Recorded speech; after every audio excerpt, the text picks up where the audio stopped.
Olá, você está no AgroMais, o canal dedicado 24 horas à agroinformação. Eu sou Leandro de Souza e começa agora o Direto da Horta.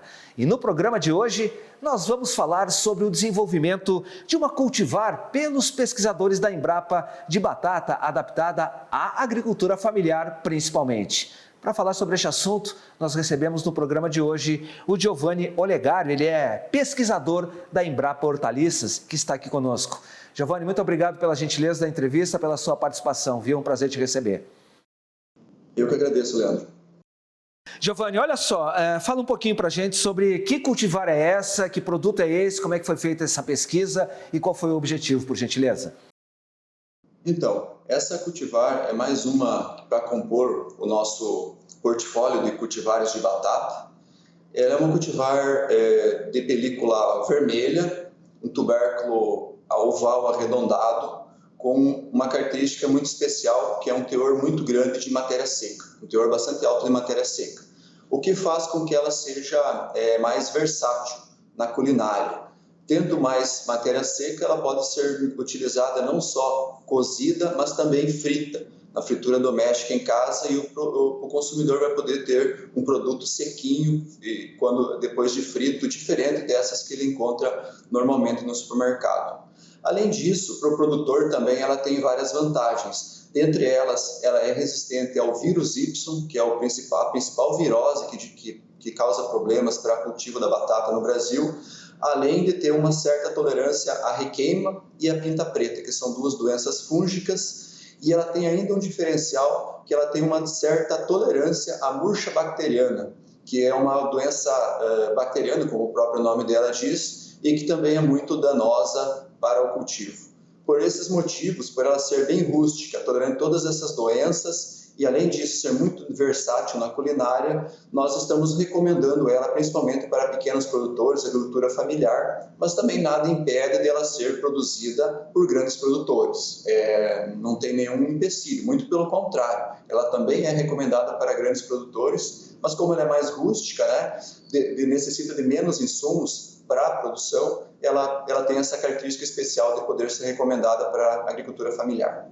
Vocês falam é recomendada para a agricultura familiar, você está falando a respeito do custo de produção, né? Quer dizer, ficaria mais adaptado para quem tem menos capacidade, vamos dizer assim, de investir na lavoura, não é isso?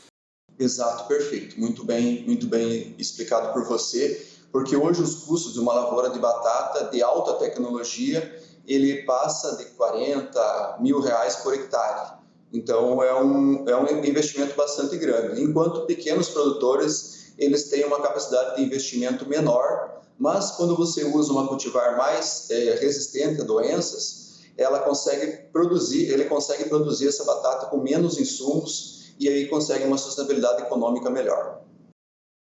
Tem a mesma característica, você falou que ela é mais rústica, mas no visual, quando se olha para essa batata, você consegue diferenciar que é um produto diferente, por exemplo? Isso, uma ótima pergunta. Na verdade, no mercado brasileiro de batata, só para exemplificar rapidamente, tem algumas cultivares que elas são direcionadas para a indústria. Ou seja, o consumidor ele só consome ela depois que ela está processada, seja frita em chips ou em palitos, enquanto que algumas são direcionadas para o mercado in natura, que é aquela que o consumidor encontra no supermercado. Essa batata ela é diferente. Das que tem no mercado de pele vermelha, essa tem uma cor mais escurinha, um vermelho um pouco mais intenso, e ela tem um formato mais arredondado. E no dia a dia, na cozinha, a dona de casa vai poder ver ainda mais a diferença quando vê a versatilidade culinária desse material, que pode ser tanto cozido, é muito bom para fazer purês também, porque ele tem teor de matéria seca alta, e serve também para fritura. Esse é o grande diferencial dela. Giovanni, a gente sabe que a Embrapa ela tem como objetivo principal aí a pesquisa aplicada, ou seja, ela tem que ter resultado no campo, né? Tem que trazer de alguma maneira melhoria no sistema produtivo do qual ela se propõe a participar. E a gente sabe, por exemplo, que a batata ela é um alimento fundamental em todo mundo, né? Quer dizer, é um produto aí que se a gente for para qualquer continente sempre vai estar presente a batata. A pesquisa de vocês, ela teve esse objetivo já percebendo, por exemplo, a importância desse mercado, tanto para o produtor quanto para o consumidor, porque a gente está falando de um mercado que ele não é exclusivamente brasileiro. Nós podemos começar a vislumbrar aí, daqui a pouco, além das nossas fronteiras, né? Objetivos além das fronteiras. Esse é uma perspectiva, um olhar que se declinou quando se começou essa pesquisa sobre a batata? Na verdade, nós temos sim algumas demandas internacionais para a exportação da nossa genética e das nossas cultivares. Mas o objetivo, neste caso, e o objetivo do Programa de Melhoramento Genético da Embrapa, ele é o oposto disso. Eu já te explico o porquê. Na verdade, a maioria das cultivares hoje, que são plantadas no Brasil, elas são de origem ou norte-americana ou europeias, porque elas têm uma qualidade industrial muito boa e também uma aparência muito boa. No entanto, por serem desenvolvidas lá no norte, né, do globo terrestre, elas têm aquela adaptação mais àquelas condições, principalmente de fotoperíodo maior, os dias mais longos, e também elas foram selecionadas para as doenças que ocorrem lá, ou para as variantes que ocorrem lá. Então, quando esse material vem aqui para o Brasil, ele automaticamente ele tem um potencial produtivo menor, também ele é mais suscetível, porque ele não foi selecionado com base nas variantes de doenças e pragas que ocorrem aqui no Brasil, e além disso, eles não são tão adaptados aos nossos solos, que são mais ácidos, e ao nosso fotoperíodo, que é mais curto. Pensando nisso, a Embrapa desenvolve um programa de melhoramento com esse objetivo, de desenvolver cultivares nacionais e mais adaptadas às condições climáticas das regiões produtoras aqui do país, e isso traz uma menor dependência de sementes importadas, desenvolve também o setor sementeiro e toda a cadeia envolvida na cultura da batata, e por isso que a importância do desenvolvimento de cultivares nacionais, a exemplo da ABRS Gaia, que está sendo lançada nesse momento. É um desafio, né, Giovanni, porque o Brasil é um país gigantesco, com climas totalmente distintos, né, com biomas, 6 biomas distintos no nosso próprio território. Como é que vocês trabalham a pesquisa vislumbrando uma produção que seja viável tanto no sul do Brasil, onde a gente tem temperaturas que são extremas, às vezes para baixo, às vezes para cima, outras regiões, como por exemplo o centro-oeste, em que é uma região mais alta, em que à noite, por exemplo, você tem uma temperatura baixa, mas durante o dia também muito elevada, e principalmente lá no norte, nordeste do país, que tem climas absolutamente distintos dessas regiões as quais eu acabei de citar. Como tocar um projeto desse vislumbrando ou tendo na perspectiva um projeto que tenha, ou uma pesquisa que tenha uma abrangência nacional diante de tanta diversidade que a gente tem? Nossa, a tua pergunta foi perfeita, assim. No nosso caso, para conseguir isso, nós, desde o início do nosso programa de melhoramento, nós selecionamos os materiais em gerações mais iniciais, tanto na região sul, aqui na Embrapa, seja aqui em Canoinhas, Santa Catarina, na seleção experimental, ou seja em Pelotas, no Rio Grande do Sul, na outra unidade da Embrapa Clima Temperado, ou também nós temos uma unidade da Embrapa lá em Brasília, que chama-se Embrapa Hortaliças. Então, desde as primeiras fases de melhoramento, um grupo de pesquisadores, analistas e técnicos das suas mais diferentes especialidades se envolvem nessas seleções, desde as gerações iniciais, caracterização da resposta desses materiais, tanto no clima tropical quanto no clima subtropical. Para vocês terem uma ideia, essa cultivar ela demorou 15 anos para ser desenvolvida, desde o primeiro cruzamento que foi feito com ela. E para você ter uma ideia, boa parte deste tempo ele foi dedicado à validação desse material, não só em todas as regiões produtoras do país. Então, não só quando nós estamos em fase de pesquisa, mas quando está próximo ao lançamento da cultivar, ela é sempre testada nas principais regiões produtivas, seja nos produtores, seja na indústria, para que nós tenhamos certeza de que possamos recomendar essa cultivar para todas as regiões onde ela foi experimentada. Então, esse é um cuidado muito grande, porque desenvolver uma cultivar de batata é difícil. Mas você conseguir ainda testar ela, avaliar e ter a resposta dela em todos esses ambientes também é um desafio. Para isso, nós temos vários parceiros, seja produtores, indústrias, a própria Associação Brasileira da Batata também nos ajuda muito nesse trabalho. Quer dizer, essa parceria entre a academia, os centros de pesquisa, o produtor rural sempre mostra o resultado positivo. Sem isso, claro, naturalmente não haveria nem como o Brasil ter se transformado aí na maior potência de produção de alimentos que se transformou nos últimos anos. A gente passou aí da década de 70, né, Giovanni, como um país importador de alimentos, importávamos de tudo, até carne, para um dos principais países. Com certeza vamos assumir a liderança em pouco tempo, aí o principal país produtor e exportador de alimentos do mundo. Agora você falou, ela é adaptada em todas as regiões do Brasil, mas claro que a produtividade dessa cultivar, ela deve ter parâmetros mínimos e máximos, né? Porque eu não posso esperar o mesmo desempenho em todas as regiões, né? Como é que funciona isso? Quais são de fato os parâmetros mínimos a serem alcançados, se é que eu estou fazendo a abordagem correta, né? Não, você está fazendo a abordagem correta, sim. Claro que geneticamente sempre cada cultivar ela tem um potencial produtivo, um teto produtivo, né? Essa cultivar ela não tem um teto produtivo tão grande, mas comparando as outras cultivares disponíveis no mercado hoje com um teor de matéria seca equivalente a ela se destaca muito. Aí, claro que esse teto produtivo vai depender muito da quantidade de investimento que o produtor faz. Então, nós já testamos elas em produtores grandes, com elevado investimento, e também testamos em produtores pequenos, com menor investimento, principalmente em adubação. Logicamente, com maior investimento, ela tende a responder mais em rendimento, e em menores investimentos, e com produtores menores e produtores que não têm uma capacidade tão grande assim de investir, ela tem naturalmente um rendimento menor em relação à adubação, mas ela leva vantagem em relação aos demais materiais pela aquela questão que eu te comentei no início sobre a rusticidade. Então, por mais que o produtor às vezes não tenha capacidade ou não tenha maquinários ou mesmo recursos para colocar uma grande quantidade de defensivos para controle de doenças, por ela ser mais rústica e mais resistente a essas doenças, ela consegue produzir mais comparativamente às outras cultivares em pequenos produtores e com menor investimento. Mas claro que se ela for exposta a grandes produtores, a condições de alto e elevado investimento, ela também consegue aumentar bastante esse rendimento e chegar no mesmo teto produtivo que a outras cultivares com a mesma característica dela, que é elevada a quantidade de matéria seca. Maravilha. Ô, Giovanni, eu vou pedir gentileza a você fazer um pequeno intervalo e a gente volta já, tá bom? Perfeito. Tá bom, então não saia daí que a gente volta já já. É rapidinho.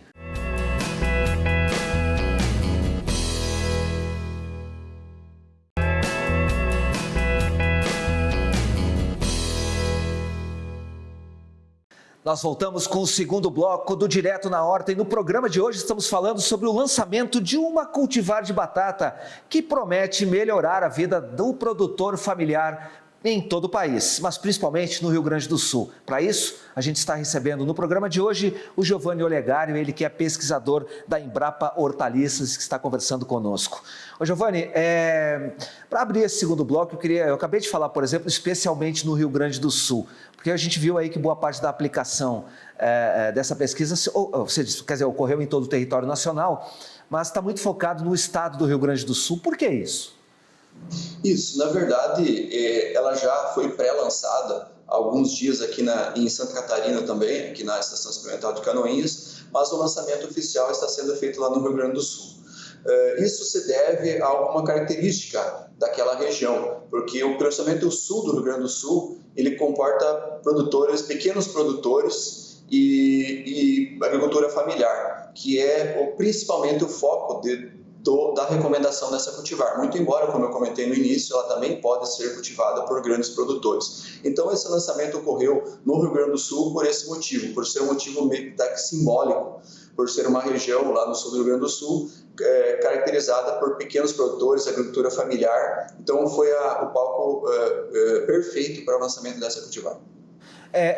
Giovanni, você disse que essa cultivar ela teve como base uma cultivar que seja mais rústica, né? E eu tenho percebido que as pesquisas em geral têm procurado trazer este cruzamento de materiais genéticos mais rústicos, materiais genéticos mais antigos, por exemplo, não tão apurados, muitas vezes não tão cruzados. Por que isso é importante? Então, a base genética da batata no mundo todo, né, ela é muito estreita, ou seja, não tem muitos genes disponíveis nos bancos de germoplasma, utilizando apenas as cultivares que já existentes no mercado. Mas a batata, ela tem muitas espécies silvestres, por exemplo, nos Andes da América do Sul, onde ela é originária, e tem muita variabilidade genética que os programas de melhoramento podem acessar para poder trazer vantagens em relação aos materiais que já existem no mercado hoje. Por exemplo, a própria murcha bacteriana, que eu comentei mais no início, é uma doença que causa muitos danos nas principais regiões produtoras, e esses genes de resistência são trabalhados por um pesquisador que trabalha com isso no nosso grupo de pesquisa, o Dr. Carlos Lopes, e ele estuda e trabalha com esses indivíduos mais silvestres do banco de germoplasma para possibilitar o cruzamento e seleção visando o desenvolvimento de cultivares mais rústicas e mais resistentes a doenças. Isso é um trabalho que a Embrapa faz, é um dos princípios da instituição, ou pelo menos desse programa de melhoramento, é poder entregar aos produtores cultivares não só muito produtivas e com uma boa aparência, mas também mais rústicas para trazer maior sustentabilidade, tanto econômica quanto ambiental ao cultivo. Deixa eu pegar esse gancho que você falou. Você disse a batata no mundo inteiro não tem muita variação genética. Isso não é um risco para a própria produção de batata? Porque a gente fica imaginando que sem essa variação acentuada, a hipótese de, por exemplo, surgimento de alguma praga específica, a produção mundial poderia correr risco, não é isso? Exatamente, você foi muito perfeito na tua explanação. Muito embora, então, como eu disse, a base genética é muito estreita, muito restrita, praticamente todos os programas de melhoramento eles sempre têm um olhar e algumas atividades voltadas à exploração desse material mais silvestre. Claro que é um trabalho assim bastante desafiador. Eu só citei esse exemplo da murcha bacteriana com o nosso colega Carlos Alberto Lopes. Ele trabalha algumas dezenas de anos nesse trabalho. É um trabalho bem árduo, bem difícil, porque quando você cruza materiais silvestres que não têm assim um potencial produtivo muito alto ou não tem uma aparência muito alta, quando você cruza ele com materiais mais produtivos e por exemplo, com uma variedade comercial, na segregação, ou seja, os filhos desses cruzamentos, eles vão trazer muita daquela carga genética que nós chamamos, ou seja, daquelas características inferiores que são também identificadas nos materiais silvestres. Então é um trabalho bastante difícil, bastante árduo na identificação de combinações que combinem a alta qualidade de aparência e produtividade, mas ao mesmo tempo que agregue algumas características desses materiais silvestres, no exemplo da murcha bacteriana. Então é um trabalho muito grande, mas que faz parte de um desafio para uma empresa como a Embrapa. Porque o desafio do produtor também não é só ofertar, do pesquisador não é só ofertar para o produtor aí um produto que seja, que tenha potencial de produtividade, etc., mas ele tem que estar dentro daquelas características também que são estéticas, né, do produto. Tudo isso tem que ser cuidado também, né, Giovanni? Perfeito, mais uma vez foi perfeito na sua explanação. Nós temos o seguinte, quando os materiais eles são direcionados para a indústria, ou seja, colhe e vai direto para a indústria, a aparência não é tão importante. O mais importante é algumas características relacionadas à qualidade da fritura e também o formato dos tubérculos. Mas quando o material ele é direcionado para o mercado in natura, ou seja, que fica na gôndola do supermercado, das feiras, infelizmente, né, eu digo até infelizmente, porque normalmente os consumidores eles dão uma importância muito grande para a aparência.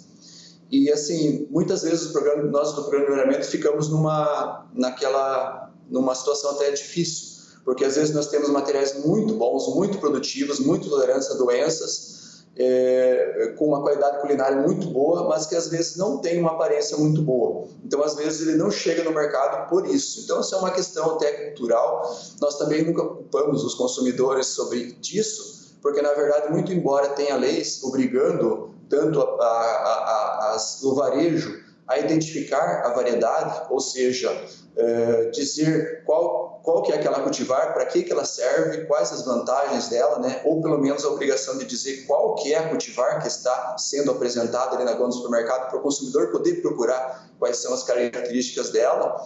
Essa lei não é muito aplicada na prática. Então o consumidor chega no supermercado, na gôndola, ele não tem absolutamente certeza nenhuma de qual variedade que está ali disponível.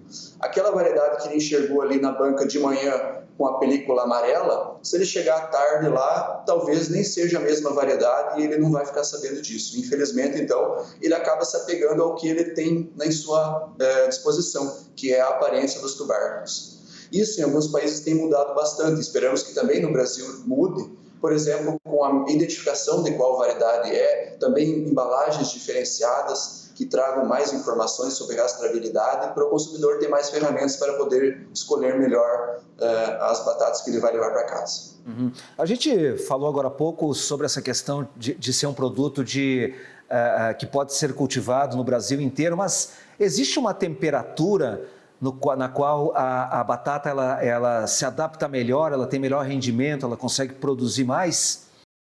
Perfeito. Ela o cultivo da batata ela é indicado para regiões mais amenas.